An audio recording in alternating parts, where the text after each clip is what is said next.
Tá no ar o terceiro episódio da segunda temporada do ciclo de podcasts Falando em Pastagens. Esse programa é um oferecimento de PGG Wrightson Seeds, uma empresa do grupo DLF.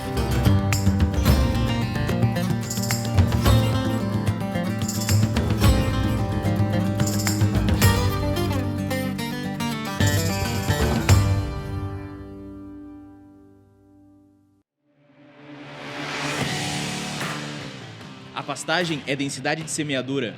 Escolha da genética adequada e conhecimento da cultura antecessor. A pastagem é o que veio antes. O que temos no momento e o que está por vir. A pastagem é a adubação. O processo de colheita. O cuidado constante e metódico. A pastagem é data de semeadura. Controle de plantas indesejadas e todo o planejamento envolvido. E sabemos disso porque a pastagem é o nosso negócio. Buenas, pessoal, tá no ar o terceiro episódio da segunda temporada do ciclo de podcasts Falando em Pastagens. E hoje, mais uma vez, a gente recebe um parceiraço. Eu vou usar a colinha aqui para fazer a introdução, para não me perder. O cara é zootecnista desde 2017, ou seja, já faz quase 10 anos que está nessa jornada aí e tem muita coisa para compartilhar. Atualmente ele dirige a Fazenda 16 de Julho, no município de Capão Bonito do Sul, aqui no Rio Grande do Sul. Fica perto de Lagoa Vermelha e se dedica ao gado leiteiro e à produção de grãos. Em 2023, ele abriu a fazenda para receber o evento Pastagens e dividiu com a gente tudo o que sabia e quais eram os planos para o futuro. E agora ele está aqui, já estamos no futuro, né? Para nos contar se deu certo e como está o negócio. E por último, não menos importante, recentemente foi promovido ao cargo mais importante, que é de pai do Conrado, né? Pô, parabéns, Augusto. Muito obrigado. Obrigado, Leonardo. Obrigado, Eduardo, pelo convite. Estou muito feliz de estar aqui hoje, dividindo esse espaço que já teve alguns ícones, né? Teve o professor Náviga, o professor Júlio Barcelos, a própria Marion, pessoas que a gente se espelha. Também colegas, né? O Pedro, o Vini, agricultores. Então, fico muito feliz de estar aqui hoje, poder compartilhar um pouco da minha experiência com vocês. Obrigado, Augusto. Então, bom dia a todos. Augusto, é um prazer te receber aqui hoje. Eu sempre te escutar sempre me encanta. Eu acho que o teu sistema produtivo encanta muita gente. E eu acho que é um bom momento para a gente mostrar isso para quem, né, para o público entender que sistema é esse. Bom, mas tu é produtor de leite, mas que sistema é esse? E em 2023, tu estava entrando na empresa, Leonardo, estavam, né, já Primeiro Pastagens. primeiro Pastagens, e a gente, olha, não foi muito fácil convencer o Augusto, porque pro Augusto não estava tudo perfeito. E o que a gente fez para convencer o Augusto a abrir as portas para o Pastagens 2023? Que em 2033 o Pastagens volta a ser na Fazenda 16 de Julho. Então aqui já fica, né, um Compromisso assumido para 2033, 10 anos depois, a gente mostrar a evolução do teu sistema e como é que isso andou. Então, A gente tem esse tempo, porque a sensação é de que a tarefa não está completa. Tem muito por crescer, muito por desenvolver. mas eu acho que é isso que faz a gente estar, né, tá sempre querendo melhorar, sempre querendo inovar. Então eu queria, Augusto, para começar, né, Leonardo, que tu falasse um pouco sobre como é que tu começou essa ideia. A tua família é produtora de leite, já era. Como é que tu, né, trouxe toda essa inovação para dentro da propriedade, que hoje é uma propriedade de referência no setor leiteiro no estado, no sul do Brasil, eu diria no Brasil também, como referência. Bom, obrigado, Eduardo. A minha situação é um pouco diferente da maioria dos produtores, porque a gente escuta que se passa esse amor pela pecuária, essa atividade da agricultura de geração por geração. E o meu avô era um pecuarista de corte, mas a gente teve um gap na família, que os meus pais e todos os meus tios, eles não participaram do processo agrícola. Então se pulou uma geração.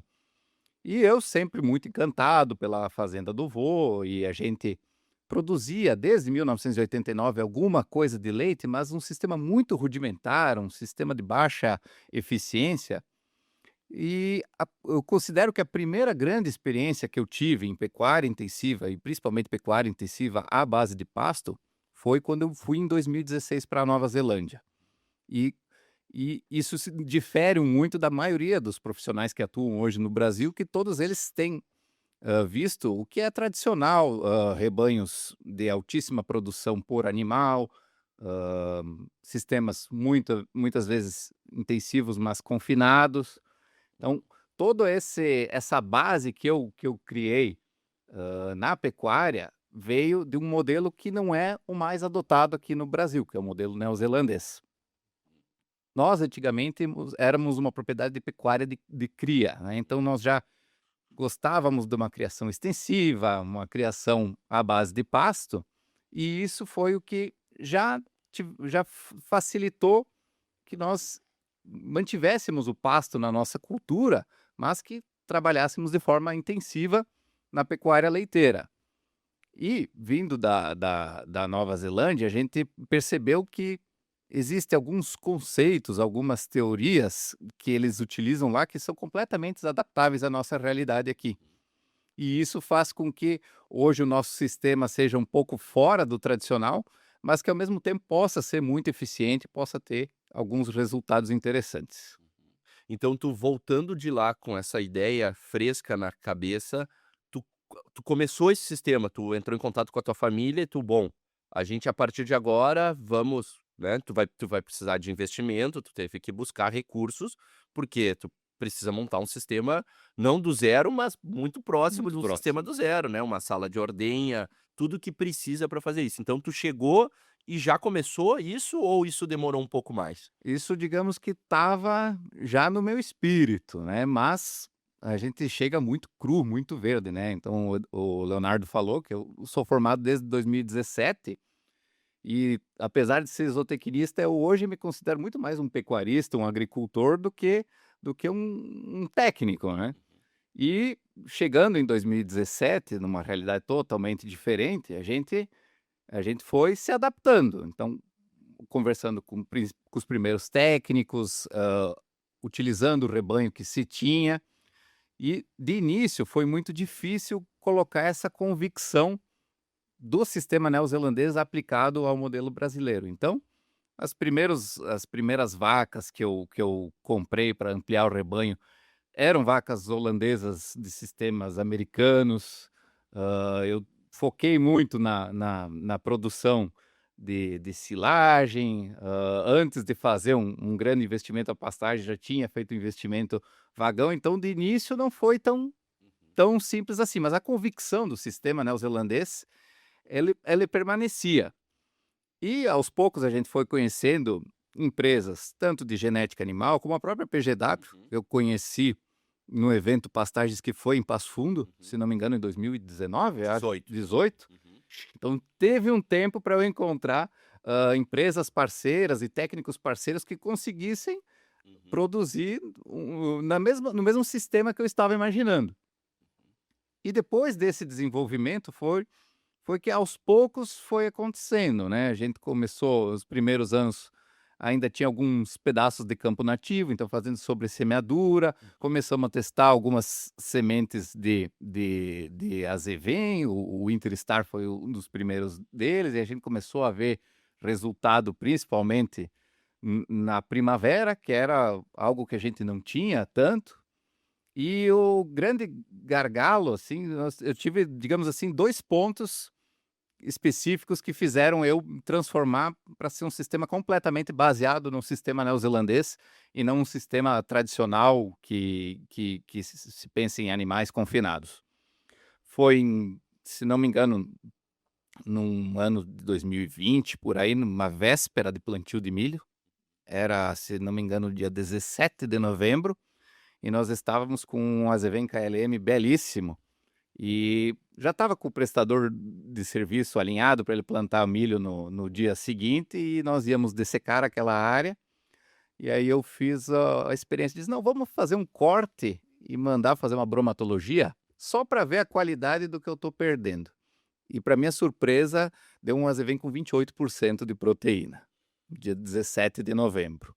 Então, aquilo eu comecei a pensar, poxa, eu estou trocando material excelente, que vai converter em produção de leite, por um outro que pode ser também que dê muito certo, mas eu estou fazendo um investimento sendo que eu já tinha um material que poderia entregar mais, né? Então eu já comecei a pensar, não, tem alguma coisa no meu sistema que não está casando. E a outra situação foi uma pequena falha reprodutiva que a gente teve nos animais, que a gente passou alguns meses de fevereiro, março e abril com um vazio de produção de bezerros, e daí no mês de maio, mais ou menos na mesma época ali, a gente teve um grande número de partos concentrados. E isso me remeteu ao sistema de produção neozelandês, que é um sistema sazonal, estacional. Todas as vacas começam a produzir parir simultaneamente, começam a produzir durante uma estação, e durante 10 meses eles fazem a extração de leite, e nos outros 60 dias que é onde eles têm o maior déficit forrageiro, eles param a produção. Então, são esses 2 episódios que marcaram bastante a minha trajetória e que fizeram decidir: não, a partir daí nós vamos trabalhar num sistema baseado no modelo neozelandês. Perfeito, isso é muito interessante. E a gente vê, né, esse sistema neozelandês como parte também de um sistema uruguaio de produção pensando em base a pasto, que muitas vezes não é a produção de leite por animal, e sim a produção de leite por hectare, né? Então, animais mais leves que se convertam melhor aquela pastagem, e daqui a pouco, ao invés de uma vaca por hectare, tu ter 2 vacas por hectare, né? Sendo bem simplista aqui, mas é essa a ideia.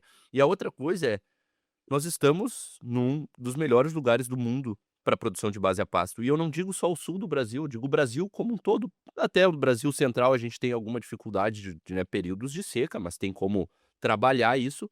Mas no sul do Brasil, Paraná, Santa Catarina e Rio Grande do Sul, nós temos capacidade de produzir temperadas de alta qualidade, tropicais em alta quantidade, e trabalhar dessa forma com, né, tanto temperados como tropicais, produzindo 365 dias do ano, né. Então, o porquê que esse sistema não é o nosso sistema? Por que que a gente não fala o sistema brasileiro e fala o sistema neozelandês? O que que aconteceu nesse meio tempo que a gente caminhou tanto para esse lado de animais de 700 quilos, de 750 quilos, que mal conseguem caminhar num sistema de base a pasto? Então, a genética não está adequada para conversão de pastagem ou para caminhar, né, e a gente sabe que muitas vezes o setor leiteiro no sul do Brasil tá no morro, né, tá onde Sim. tá na serra, então um animal desse tamanho é difícil subir e descer Com certeza. Piramba. E que foi nesse meio tempo, por que que a gente caminhou para um sistema americano, canadense, aonde neva, onde sim, um sistema confinado faz todo sentido, mas a gente trouxe isso. Que houve nesse meio tempo? O que que tu acha que isso pode ter acontecido e o papel da indústria nisso? Tu sabe, Eduardo, tu acabou de falar um ponto que é crucial com a cabeça do produtor de leite à base de pasto. Quando nas conversas com outros produtores, e principalmente produtores que não têm o meu sistema, a primeira pergunta que eles me fazem é: qual que é a tua média de produção por vaca? Né?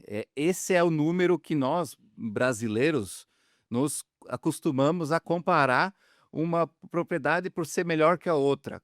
Quem nunca ouviu: ah, mas o fulano de tal produz 45 de média, produz 47 de média, produz 50 de média. E a conclusão que eu chego, que primeiro, sistemas diferentes têm que ser comparados de maneiras diferentes. Quando nós falamos de um sistema confinado, a gente vai lá, vamos supor, montei um barracão de 600 metros quadrados. Se no meu sistema vão colocar 10 vacas por metro quadrado, eu vou ter 60 vacas ali. Então faz sentido que essas 60 vacas sejam as 60 vacas que mais produzam. Agora, num sistema de produção à base de pasto, a gente não tem essa limitação de área. Então, qual que é o índice principal que a gente tem que acompanhar? É a produtividade da área e não a produção por animal. Então, um sistema à base de pasto, o principal dado seria quantos litros por hectare ano tu produz, né? E qual que é a tua meta? Independente de quantos animais tu coloca, porque um animal que vai ter que percorrer alguns centenas de metros ou até quilômetros na propriedade, ele não pode ser um animal com característica de ficar permanecendo confinado, consumindo e produzindo um alto volume de leite. E acho que um dos grandes erros é que a gente teve diversas propriedades à base de pasto que vão se comparando em produtividade com rebanhos confinados. Eu tenho a vaca de pasto que produziu na lactação média 35 litros de leite. Mas será que essa é a vaca adequada para o sistema? Será que vai te dar a longevidade que precisa? Porque olha só, hã, voltando agora para o modelo neozelandês e fazendo esse comparativo. No sistema produtivo da Nova Zelândia, ele é dividido em 5 faixas. O sistema número 1, 100% da comida é produzida na propriedade. Então, se eu sou um produtor de leite de sistema número 1 da Nova Zelândia, eu não posso comprar nada de ração para os meus animais. Toda a forragem, tudo é produzido na propriedade. Até as bezerras, elas são alimentadas com leite de vaca e pasto. Somente isso. As vacas secas, todas elas são alimentadas. O sistema número 2, ele permite 10% de inclusão de alimentos externos, seja a forragem de outra propriedade, ou seja ração, enfim. O sistema número 3 permite até 20%, o sistema número 4 permite até 30%, e o sistema número 5 seria acima de 30% de suplementação para esse rebanho. Suplementação sendo comida oriunda de outras propriedades, seja concentrado, seja volumoso. E a Nova Zelândia é muito interessante porque ela tem o mercado mais baseado no preço internacional do leite. Como a Nova Zelândia ela exporta acima de 90% do leite que ela produz, o mercado dela ele está muito balizado no preço internacional. E o que acontece quando o preço internacional dispara? Esses rebanhos de sistema 5, sistema 4, eles começam a ficar mais vantajosos, eles ampliam na Nova Zelândia. Mas na época de crise do leite, são também os primeiros rebanhos que vão fechando as portas. Então isso nos leva a crer que quanto mais eficiente a gente for produzindo alimento dentro da propriedade, num sistema, seja ele a pasto, mas principalmente a pasto ou com a suplementação oriunda do que tu produz dentro da tua propriedade, que tu é menos dependente de insumos externos, melhor vai ser a tua rentabilidade no longo prazo. E aí que tem a grande sacada do sistema de produção a pasto, porque a gente tem excelentes propriedades à base de pasto no Brasil, mas a maioria delas elas são propriedades familiares, de pessoas que trabalham com essa característica de investir muito pouco recurso externo e saber produzir muito bem dentro da porteira. E isso faz com que essas pessoas elas consigam sobreviver a essas flutuações de mercado. Hoje a gente não está vivendo um cenário de dificuldade no preço de grãos para um produtor que compra muita ração, muito insumo externo. Mas a gente já teve uma época do milho tá beirando R$100, a soja tá beirando R$200 e o leite tá R$2. Então, são nesses momentos que a produção à base de pasto, a base principalmente do produto que é oriundo da própria propriedade, que vai fazer com que o sistema seja mais resiliente. E esse é um dos grandes objetivos da Fazenda 16 de Julho.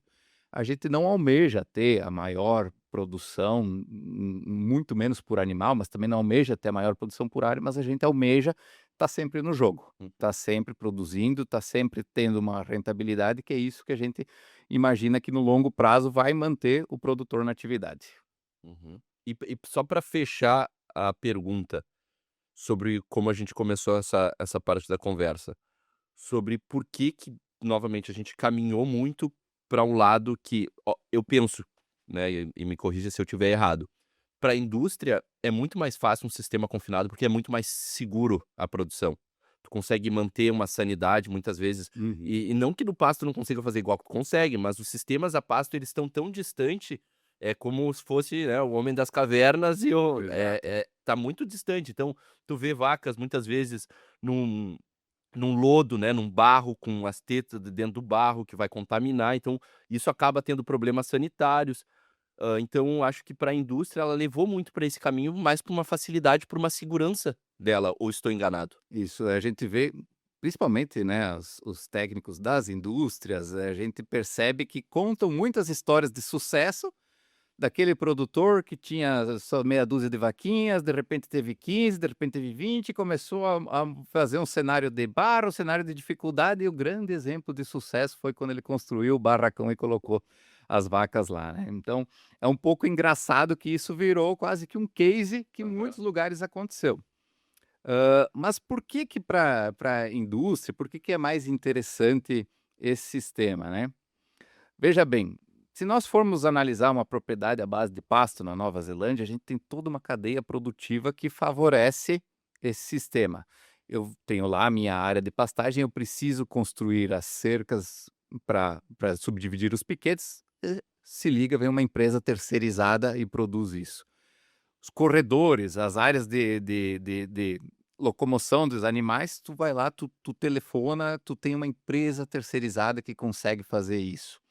Então, se desenvolveu muito mais, ferramentas para pra uma produção à base de pasto, que hoje o nosso produtor não tem. Basicamente, qualquer empresa que constrói estradas aqui no Brasil, o mais próximo que a gente tem é o serviço público, é a prefeitura que pode dar uma mão nisso, né.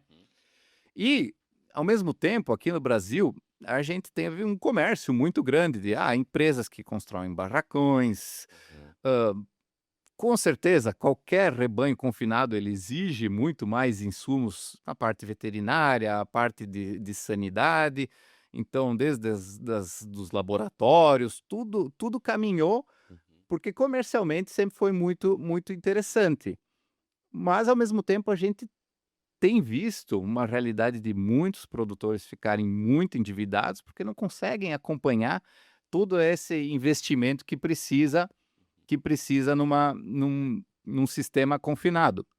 E eu acho que a gente tem que fazer essa meia-culpa de produtor, por estar se conversando em produção de leite por vaca, em estar preocupado em quanto um produz em vez de quanto que a gente está conseguindo, reter no bolso, pensando do ponto de vista de que um galpão, uma estrutura assim, ela vai ficar por muitos anos, a gente tem, além do custo de investimento, a gente tem toda a sua manutenção, né, então é muito mais oneroso a longo prazo. Então, chega nesse cenário assim, bom, ficou muito mais fácil a gente orientar o produtor para ir para esse sistema.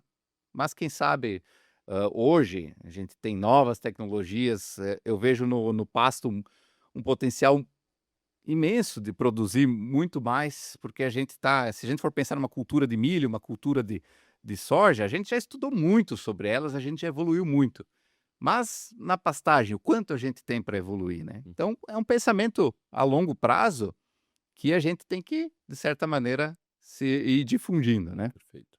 Pô, maravilha, acho que muito bem conceituada a tua referência, que é da Nova Zelândia, e muito bem desenhado esse retrato, né, do que é a produção aqui no sul do Brasil. Talvez muitos que nos acompanham se identificaram e também tenham interesse em transicionar, talvez sair um pouco do galpão, não precisa sair totalmente, né. Essa mudança não precisa ser abrupta, ou Sim. seja, do 8 para o 80, as Sim. coisas podem acontecer aos poucos. E o cara que também tem o barracão confinado, ele precisa ser eficiente na produção de comida. Se ele quer, né, se ele quer Exatamente. ser eficiente na produção de leite, ele tem que, dentro da porteira, ele precisa ser o mais eficiente possível na produção do milho silagem, na produção daqui a pouco do milho grão, na produção do pré-secado, porque é aí aonde vai sobrar ou vai faltar, né. Agora a gente depender muito de produto externo, a gente não comanda mais a propriedade, né, a gente cuida do rebanho, daí fica, né, Sim, cada vez mais tu é um tomador de preço, né. Exato. exato. E aí fica difícil produzir de uma maneira rentável. Até se produz, mas com dificuldades financeiras. Mas talvez para ficar um pouco mais claro todos esses exemplos e como pode ser feito o sistema, a gente vai para uma pausa agora, mas depois no segundo bloco, a gente vai um pouco mais a fundo no que é o sistema do Augusto e como ele posiciona cultivares de pasto, o que ele está usando de pasto que não são só as temperadas. Eu acho que isso é bastante interessante a gente trazer, né. Geralmente para o sistema leiteiro a gente vincula bastante o azevém, a aveia, por ter qualidades extremas, mas outros pastos também podem ser utilizados. E a gente vai abrir essa caixa de ferramentas como a gente costuma dizer, e compartilhar com vocês. Então, fiquem conosco, a gente vai para uma pausa breve, mas logo a gente está de volta com o segundo bloco. Já pensou em semear um azevém de alta tecnologia sanitária? Sabia que a PGG Ridson Seed possui um programa de melhoramento genético no Brasil? Somos a primeira empresa privada a ter um programa de seleção para azevens resistentes à brusone. O primeiro material lançado é o azevém PGW Feroz. Além de ter um teto produtivo maior que os outros diploides de ciclo curto, ele resiste à alta pressão de doenças como brusone e ferrugem. Seu campo merece o melhor, seu rebanho também. Retornando então, acho que alguém já deve ter se perguntado que está nos assistindo e a gente não vai deixar passar isso. Pô, Augusto, tua propriedade de leite, um negócio que a gente sabe que a agenda é extremamente complicada. Mas como é que tu tá aqui hoje? Como é que tu organizou o negócio para poder sair um dia? Porque a gente tá a algum quilômetro de distância da propriedade, né? Não saiu às 10 da manhã para voltar às 2 da tarde. Não, boa pergunta, Leonardo. Querendo ou não, algumas situações do modelo neozelandês facilitam até no nosso dia a dia da propriedade.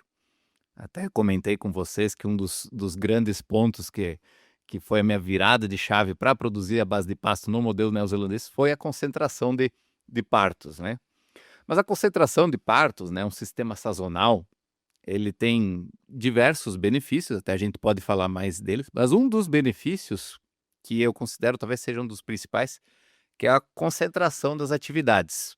Então, por exemplo, agora nos meses de abril e maio é a época de parição dos bezerros da nossa propriedade. Nos meses de julho, agosto, é a época de inseminação.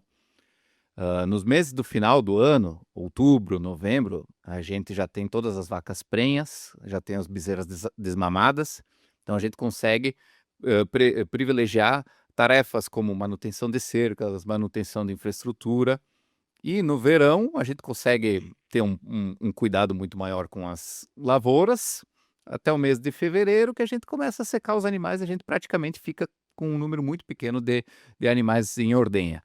Então, esse sistema sazonal, com essa concentração das atividades, faz com que a gente tenha foco em cada uma das atividades e também permita a gente ter uma certa, digamos assim, um certo controle do nosso tempo, conseguir fazer algumas atividades extras, né? Claro, eu estou aqui porque tenho uma equipe fundamental, importantíssima, todos eles são muito capacitados, então nessa época de nascimento de bezerras, eles sabem exatamente o que tem que fazer no nascimento de bezerras, sabem exatamente o que tem que fazer com uma vaca, sabem conduzir as pastagens agora no inverno, então toda a equipe treinada e com um foco nas atividades específicas, eu acredito que é isso que faz com que a gente consiga fazer algumas atividades extras. Até tem uma frase bem engraçada, né? Quem fica muito tempo trabalhando, às vezes não tem tempo para ganhar dinheiro, né? Não sei quem é que falou isso, né? Falta tempo para pensar. Então, esse tempo de planejamento é muito necessário, né? Quando a gente fala em produzir a base de pasto, principalmente no planejamento forrageiro, a gente não vai escolher uma pastagem só pensando num ano. A gente tem que pensar na cultura antecessor, na cultura subsequente, em todo o arranjo da propriedade. Se eu vou colocar lavoura, se eu vou colocar pastagem perene anual. Então, acho muito, muito interessante que a gente precisa desse tempo para planejar. E esse tempo que a gente tem para planejar, muitas vezes ele é oriundo do sistema sazonal, e o sistema sazonal nos permite ter foco em atividades e também ter tempo livre para que a gente consiga exercitar a nossa cabeça. Perfeito. Então a propriedade funciona sem tu estar lá.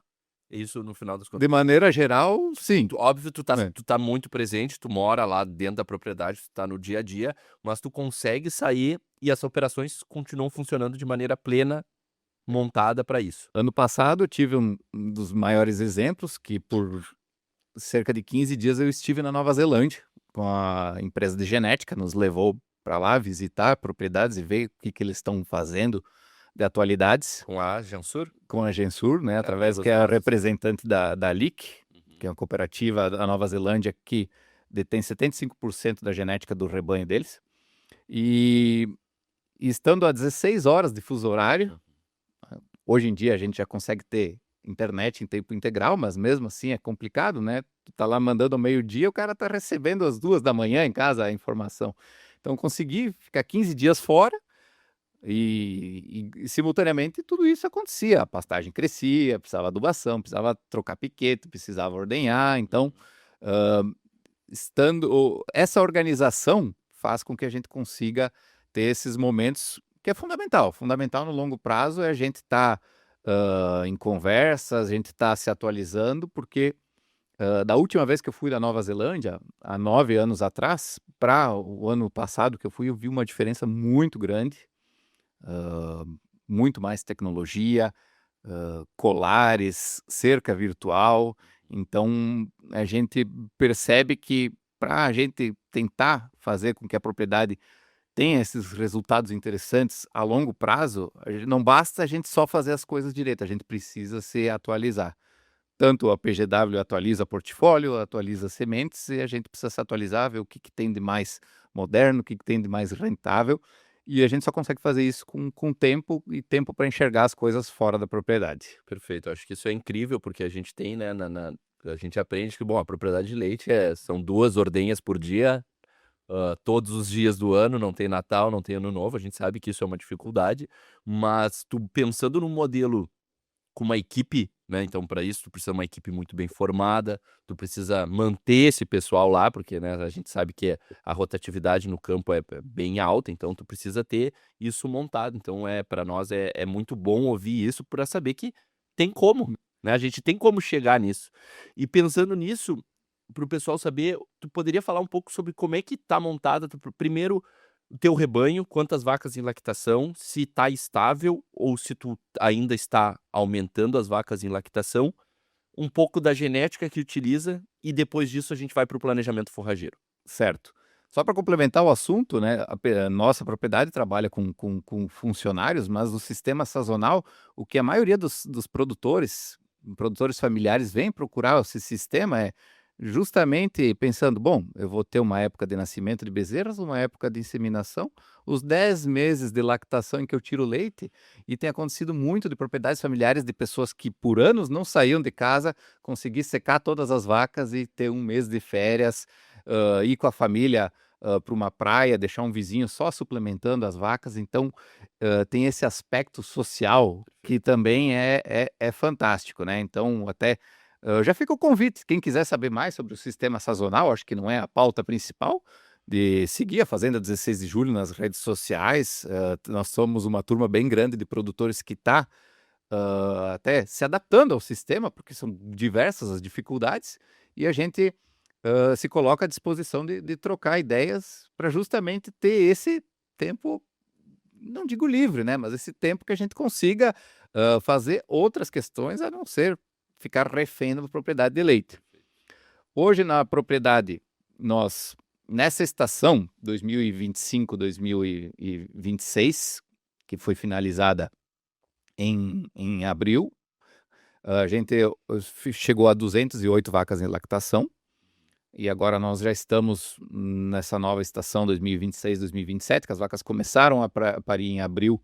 Estamos agora no final do mês de maio, já estamos com 202 vacas em lactação, com a expectativa de ter quase mais 50, de atingir 250 vacas em lactação nesse ano. Nossa propriedade está focada para manter o crescimento orgânico, a gente não faz mais aquisição de animais de fora. Uma estratégia junto com o veterinário que nos atende é fazer um crescimento orgânico. A gente almeja chegar em 3 a 4 anos a 400 animais em lactação.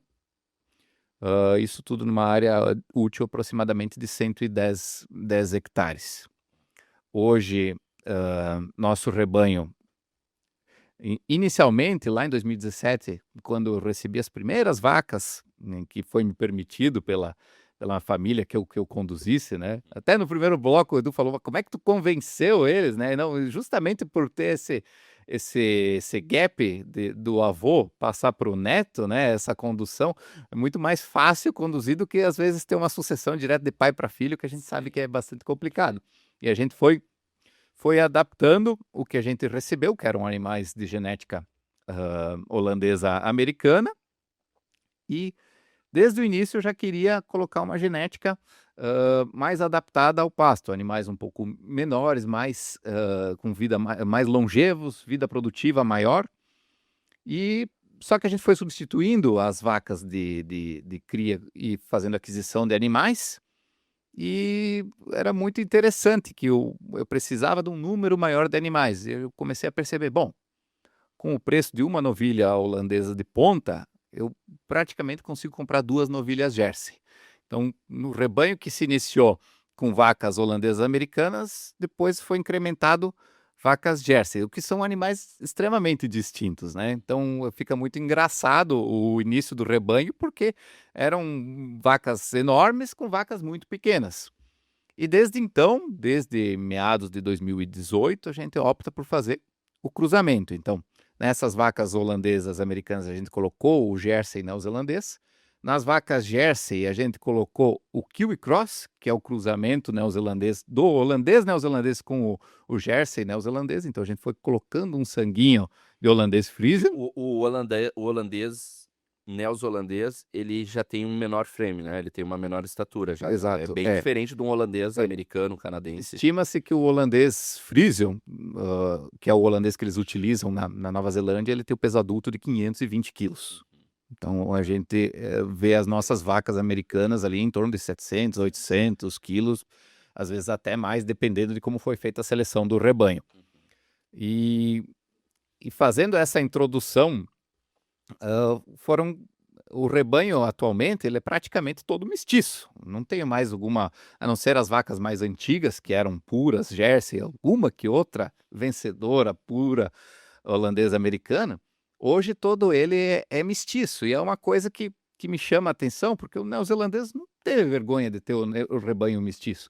O produtor de corte, ele não tem não tem vergonha de fazer um terneiro cruzado, né?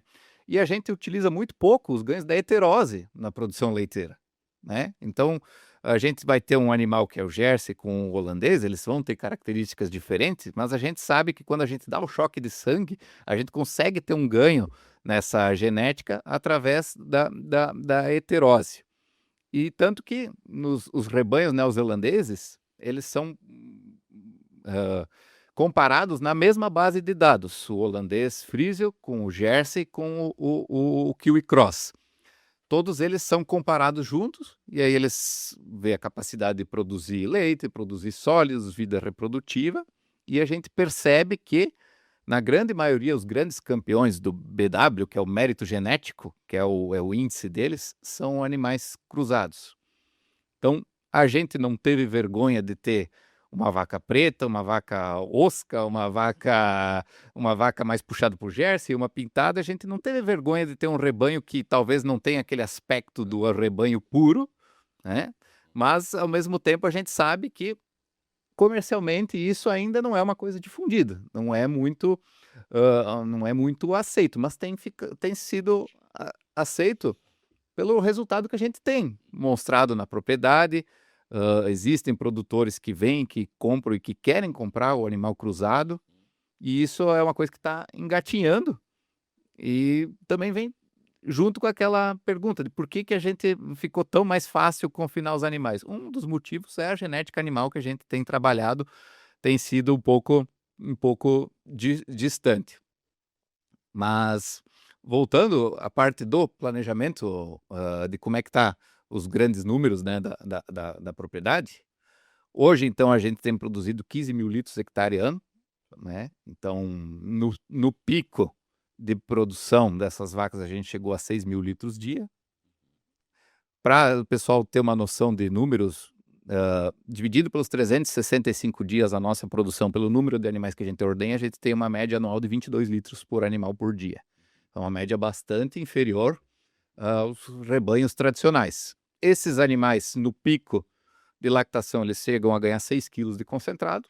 Basicamente, 75%, 80% da dieta é oriunda do milho, do concentrado, porque a gente tem muita proteína vindo das pastagens, a gente precisa balancear com energia. A gente tem uma taxa um número que a gente, muito pouco falado, mas a gente usa a taxa de suplementação, que seria o que a gente fornece para os animais que não é oriundo do pasto. Então, a nossa média ano é 44%. Então, 44% nossa média da dieta, que é entre silagem, mineral e ração. Os outros 56% é exclusivamente pasto, em que a vaca vai e procura na pastagem. E isso a gente vai tentar com que esse número seja menor ainda ao longo dos próximos anos, né? Então, a gente tem estratégias de colocar mais perenes, diminuir a área de grãos, tudo isso com o acréscimo, né? Com o desenvolvimento do rebanho orgânico, da maneira com que ele tem crescido. A genética é longeva, os animais vivem mais, é comum que as vacas passem de 5 lactações, então a tendência é que em poucos anos a gente atinja o número de animais que a gente tem almejado. Perfeito, Augusto. Quem é que te ajuda a montar? Eu sei quem é que te ajuda a montar esse planejamento. Inclusive, nós já falamos dele aqui, né? Nosso amigo Christian Haas, né? A gente falou no episódio da Marion, porque ele trabalha também junto com a Marion. A gente vai chamar o Christian, mas vai ter que ser para um episódio final para ser dividido em dois. Em dois, Porque ele gosta bastante de falar, né? Aqui fica de novo o nosso Imagina abraço pro quando ele Christian. provar o gosto do microfone. Aí já era. O Christian, né, tá conosco junto né, com a PGG quando eu entrei. Ele já trabalhava na Santa Clara como técnico do DPL. E eu me lembro que a primeira conversa que eu tive com o Dota foi: tu precisa conhecer esse cara aqui. Esse cara é o cara que dentro da cooperativa puxa na parte de pastagem. Então, desde então, a gente vem com essa parceria, e ele é o teu agrônomo e que te ajuda muito nessa parte de montar esse planejamento, né? Então, tu poderia nos falar um pouco como é que vocês vêm pensando esse planejamento? Eu já entendi que o pico da lactação está nas pastagens de inverno, onde tu tem uma grande ganho em produtividade nas pastagens de inverno, mas também na proteína que elas entregam, né? Então, tu montou o sistema pensando muito nelas, mas tu precisa também de verão, tu precisa de primavera, então tu precisa montar isso que tenha pasto o ano todo, né? Perfeito, perfeito. O Christian é um excelente colega. Acho que ele tem 2 pontos muito positivos. Um, que tem muito conhecimento e consegue discorrer bastante sobre isso, falar bastante, mas ao mesmo tempo ele tem o entendimento da vontade do produtor. Então, se eu discordar e falar, não vou fazer isso nesse momento, não vai começar a implicar comigo, ele vai trabalhar naquele cenário e tentar, de certa forma, ter os melhores ganhos a respeito. Quando eu comecei a trabalhar o Christian através da Cooperativa Santa Clara, eu conversei com a Raquel, foi muito parecido com a conversa do Dota. Olha, tu tem que conhecer um cara de pasto que é o Christian, né? E o Christian acabou abrindo a empresa dele, né? Hoje ele tem a consultoria Produzir Mais e continuamos o trabalho, né? Na verdade, evoluímos, estamos nos desenvolvendo ainda mais, com mais ferramentas e mais ideias agora com a nova empresa do Christian. A gente tem a questão o ponto principal que vem do nosso planejamento forrageiro, a gente percebe no uso da área, a necessidade do uso da área para os animais que se tem, né? Então, basicamente, nos últimos anos, a gente estava trabalhando com a área total sendo dividida aproximadamente em 3 partes, praticamente idênticas. Uma parte a gente deixava para culturas perenes, então ficavam permanentemente ali. Outra parte a gente utilizava a área com silagem de milho, uso exclusivo para as vacas em lactação, para o rebanho leiteiro. E a outra área, a gente já estava, o outro terço nós usávamos para a produção de soja. Então, com as 3 partes, a gente conseguia conduzir o rebanho no verão, com as perenes e a suplementação, e no inverno, todas as áreas de lavoura, tanto da silagem de milho quanto da soja, eram transformadas em áreas de pastagens que a gente conseguia, então, com essa maior área, essa produção concentrada de maior qualidade e maior volume, simultaneamente com o pico de lactação das vacas. Então, a nossa grande produção de leite realmente ela é primaveril. Dentre as cultivares que a gente tem utilizado, né, nas perenes, a gente tem perenes de verão, a gente utiliza o Tifton, em torno de um terço dessa área de perenes. Utilizamos o capim-curumi, que é um dos grandes diferenciais da propriedade, que como eu falei, foi uma teimosia minha, né? Eu tive que convencer o Christian para introduzir o curumi. E também temos a festuca, né? Então, dentro desse um terço, hoje é o cenário que a gente tem de área produtiva. Lembrando, É. deixa eu só colocar uma coisa, lembrando que Capão Bonito do Sul tá num clima, né, numa altitude, né, num clima ali, uma transicional para CFB, né, então clima Isso. temperado, verões Temperado. mais amenos, e lembrando que pensando nesse tipo de clima, tropicais perenes, as que se adaptam mais são as via muda, né, Tifton, Isso. curumim, a gente não tem outras tantas possibilidades, né, então tu buscou materiais que aguentassem o inverno. Exato. Porque tu precisa de uma perene que dure muito tempo, não pode ser uma perene que em 2 anos se degrade por causa de geadas, né, Nossa então propriedade está a 800 metros de altitude e agora, no final do mês de maio, a gente já teve cinco geadas, né? E isso fez com que, por exemplo, o curubi e o tifton já não estão mais produzindo. mas na primavera, quando começar a esquentar, eles vão rebrotar. Vão rebrotar, não eles tem perda Aham. praticamente nenhuma, né? A grande diferencial é que no curumi a gente tem uma produção altíssima, mas num período menor do ano, né? Ele consegue produzir, quando dá aquele verão úmido, aquele que dá o mormaço, ele chega às vezes a produzir 200 quilos de matéria seca por hectare dia, né? Então, acaba que os meses de dezembro, janeiro e fevereiro ele produz muito, e a gente tendo uma área pequena, ele já é o suficiente para alimentar os animais que já vão estar ali passando do pico de lactação, né? Então já não tem aquela exigência gigantesca que tinha anteriormente. O Tifton a gente utiliza sobre semeadura. Então, como a gente tem as geadas cedo, a gente consegue fazer a implantação e ele é uma cultura mais resistente que funciona muito bem a sobressemeadura, né? Até uma questão interessante, a gente sempre fica pensando, que cultivar que eu faça sobre semeadura no Tifton?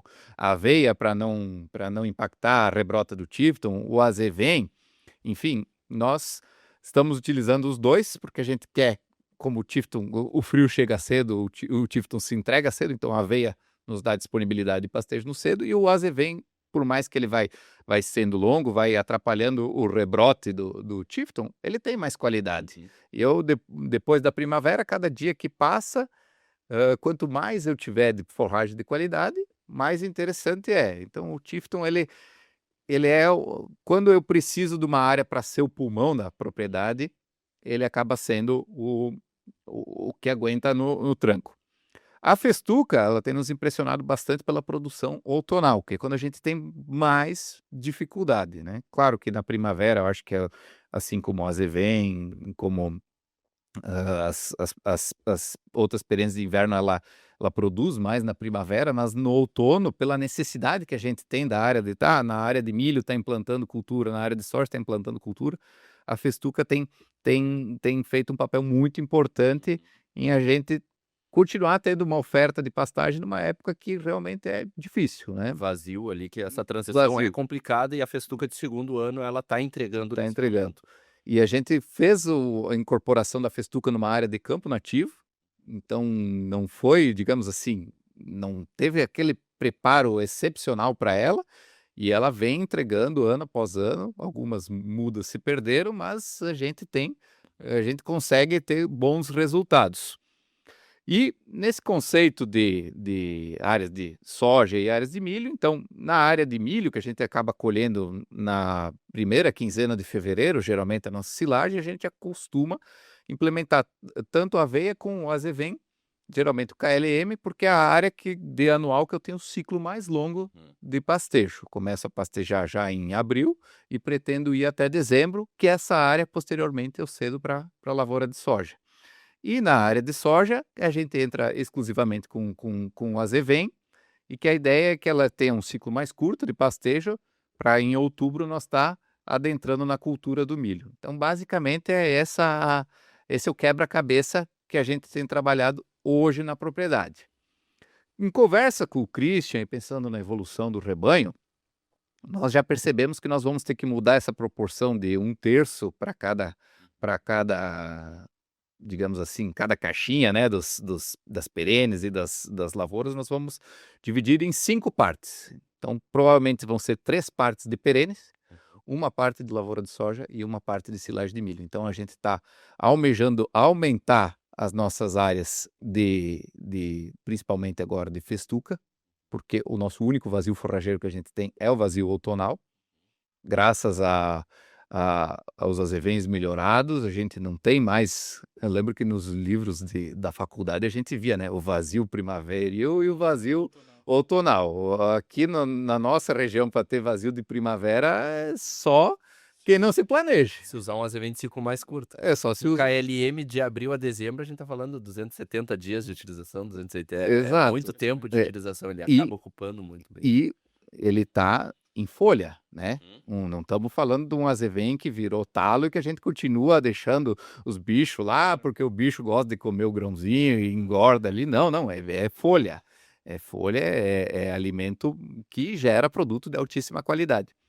Então, nós agora esse ano, na nossa área de soja, em vez de entrar com um azevém para fazer ano que vem a área do milho, a gente colocou festuca, né? E a ideia é que a gente tenha, a partir do próximo ano, uma área de perenes muito maior e que isso dê mais segurança ainda para esses períodos de transição, né? A gente sabe que vivemos numa época que é complicado se prever clima, prever grandes produções, enfim. Estamos falando de El Niño, Super El Niño. Então, tudo que a gente conseguir ter mais controle vai favorecer a nossa produção a longo prazo. Tu tem outra tecnologia que tu entrou também nesse ano, no ano passado já, e que tu tá utilizando, que eu gostaria que tu fizesse um breve comentário antes do... Não, por favor. que é a Grasa, a Séries Grasa, que é um nabo forrageiro, diferente do que a gente está acostumado, um nabo forrageiro feito na Nova Zelândia, vem inclusive da Nova Zelândia essa semente, e é um nabo feito para pastejo, então a gente tem todos os benefícios dele no solo, ciclagem de nutrientes em profundidade, rompimento de Raiz. camada compactada, mas as vacas comem e ele tem qualidade. E tu vem colocando no sistema, ano passado a gente fez uma área teste, né? E esse ano isso aumentou. Eu gostaria que tu desse um relato, um breve relato. Claro. De início a gente quase que chegou a ficar frustrado com ele, porque a gente fez a implantação da área no passado, se não me engano, era uma área com o trevo É o trevo alexandrino, alexandrino, aveia, não, só azevém. azevém e a grasa. Aquela área da frente da entrada Isso, ali. E no primeiro pastejo, os animais simplesmente optaram pelo azevém, né? Então, o azevém, imagina, folhinha nova, sem esterco, sem nada na área, então acabaram, fizeram a seleção e consumiram o azevém, e aí eu já comecei a pensar, poxa, talvez não vai cumprir a função de pastejo, né?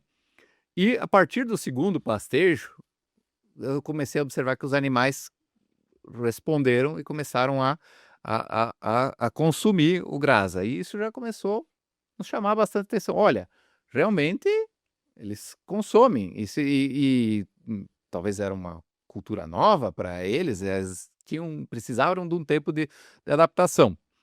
E, querendo ou não, a gente, apesar de fazer uma rotação de pastagens, fazer rotação de culturas, a gente tem muitos animais circulando na área.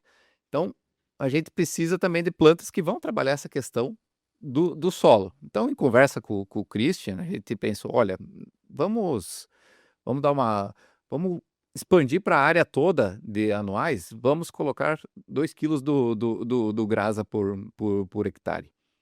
E, novamente, aconteceu o mesmo fenômeno. No primeiro pastejo, a vaca estava com a aveia muito tenra, muito saborosa, ela fazia a seleção.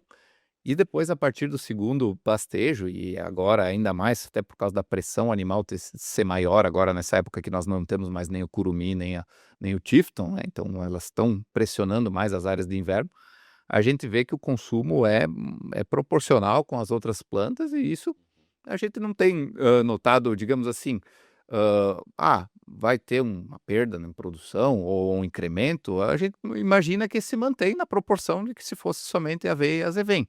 Só que, claro, com todos os benefícios que a gente não enxerga a olho nu que tem acontecido no solo, né? Então, é impressionante depois, naquele primeiro ano ali, nos meses de setembro, outubro, eu ia lá e arrancava algumas plantas de curiosidade para ver o sistema radicular. E ela tem um sistema bastante pivotante, né? Bem agressivo, acho que é natural da Sim. planta, mas acho que o grande segredo dela está nessa palatabilidade que o animal aceita e, com certeza, quanto isso pode gerar de benefício para quantas propriedades que fazem a integração lavoura-pecuária, o quanto isso pode trabalhar e num custo, né, não estamos falando de trator, em diesel, em arar a terra, nada disso. Então é uma ferramenta bem bacana que a gente tem utilizado. Perfeito. Bom, muito assunto. Bah, dá pra continuar, né? Que loucura, mas Tem a mais gente não coisa, vai eu continuar, sei disso, senão o sei Thiago disso. que tá ali coordenando o tempo me mata. Bom, Augusto, acho que tu conseguiu trazer muito o que é o teu sistema e que ele é disruptivo, na verdade. Tu falou da gente mudar um pouco aonde a gente está ancorando a performance da propriedade, que não é, pode ser também, mas não é só isso, a quantidade de litros produzido por animal. A gente tem que trazer também a produção por hectare, por área, tudo isso adaptando a que realidade a gente quer se inserir, né? E a gente percebe que dá muito certo também o sistema de produção de leite a pasto. E tu, acho que é o melhor exemplo que a gente tem aqui para expor esse sistema, né? E em 2033 a gente vai estar lá de novo Se não for antes, né? com pastor, se não for antes. E uma coisa, Leonardo, que a gente não entrou, que é o custo do litro de leite produzido, né? Que é aí que Exato. tá. A gente não entrou nessa conversa, mas é aí que a gente precisa. Isso já Claro. deixa uma pulguinha para daqui a pouco o Augusto voltar aqui e Justamente. a gente mostrar alguns números. Porque é aí que vai estar a diferença, né? Quanto sobra no bolso? Exato. Quanto tá me sobrando, né? Uhum. É a eficiência do modelo produtivo, que é por aí o final da nossa conversa, né? Justamente. Que é isso que a gente busca, rentabilidade. Exato. Que se não for rentável, não funciona, né? Eu vou deixar uma pequena reflexão aqui no final, né? Para todos nós pensarmos, né? Quando a gente fala de Europa, Estados Unidos, Canadá, são regiões que obrigatoriamente a gente tem que confinar os animais por causa da neve, Uhum. né? Então a gente tem um certo obrigatoriedade que não tem como deixar o animal exposto a temperaturas muito negativas, tanto pela falta de alimento como pelo bem-estar do próprio animal. Mas em países como a Nova Zelândia, principalmente na Ilha Norte da Nova Zelândia, na Austrália, talvez Argentina, Uruguai, são países que a gente não tem em muitas regiões essa neve, e a gente percebe que que esses países eles têm a possibilidade de produzir milho para fazer silagem. E por que será que esses países, na sua grande maioria, a dieta das vacas em lactação deles, ou a forragem, o volumoso, o principal é o pasto e não a silagem de milho? Uhum. Será que aqui nós, no Brasil, com as horas de sol, com o clima que a gente tem, a gente precisa fazer com que seja a forragem conservada o nosso principal alimento, em vez de ser a pastagem fresca? O que será que o consumidor escolheria consumir? Um leite produzido à base de pasto, com a vaca no pasto e exercendo seus comportamentos naturais, ou um sistema em que ela fica sendo servida com alimento concentrado ou não? Então, é um pouco defendendo o meu lado, né, e fazendo uma provocação, e pensando por que quem tem a opção de escolher entre um e o outro ao redor do mundo, escolhe o sistema à base de pasto, né? Então tem toda uma teoria por trás disso e cada um imagina o que quiser. E nós não estamos aqui para falar que um modelo é certo e o outro é errado, longe disso. A Com gente certeza. acredita nos modelos e a gente vem para discutir isso. Então, né, não vamos para esse lado, esse não funciona e esse funciona. De jeito nenhum, né? A gente entende que os dois sistemas podem ser super funcionais e podem não funcionar também. Com certeza. Então, a nossa discussão é por que caminhamos para um lado e não para o outro. Exato. Vamos dar uma olhada para esse sistema e ver. Daqui a pouco as Quais possibilidades as oportunidades que a gente tem do outro lado, né? Exatamente. São só para Saber por que tá escolhendo a tecnologia que tá escolhendo, né? Exatamente. E, bom, com essa reflexão do Augusto, eu acho que a gente já pode encerrar, né? com certeza. Não podia ter uma melhor mensagem. Então, muito obrigado a quem nos acompanhou nesse episódio do Falando em Pastagens. Antes de terminar, eu quero deixar um convite. que no dia 16 de setembro a gente vai fazer o Pastagens de 0 a 1.200 metros. A gente já está com a produção a todo vapor, as áreas já estão semeadas e a gente está ansioso para receber vocês. São parceiros desse evento a Copérdia, a Corteva e a ICL, que nos ajudam a realizar. E, bom, também esperam vocês por lá para essa troca de ideias, um momento que é muito interessante, tanto para nós quanto para quem quer nos conhecer e conhecer os produtos. Esperamos vocês dia 16 de setembro e também no próximo programa Falando em Pastagens. Um abraço e até logo! Se tu gostou desse episódio, não esquece de seguir a gente e compartilhar com algum amigo produtor ou técnico. O roteiro ele foi pensado por mim e a apresentação é minha e do meu parceiro Eduardo Azevedo. A direção e cortes para as redes é de Thiago Lázari, da Trovoa Filmes. Esse episódio foi gravado com todo carinho no estúdio Salinha, em Porto Alegre. Muito obrigado pela tua audiência e te esperamos no próximo encontro.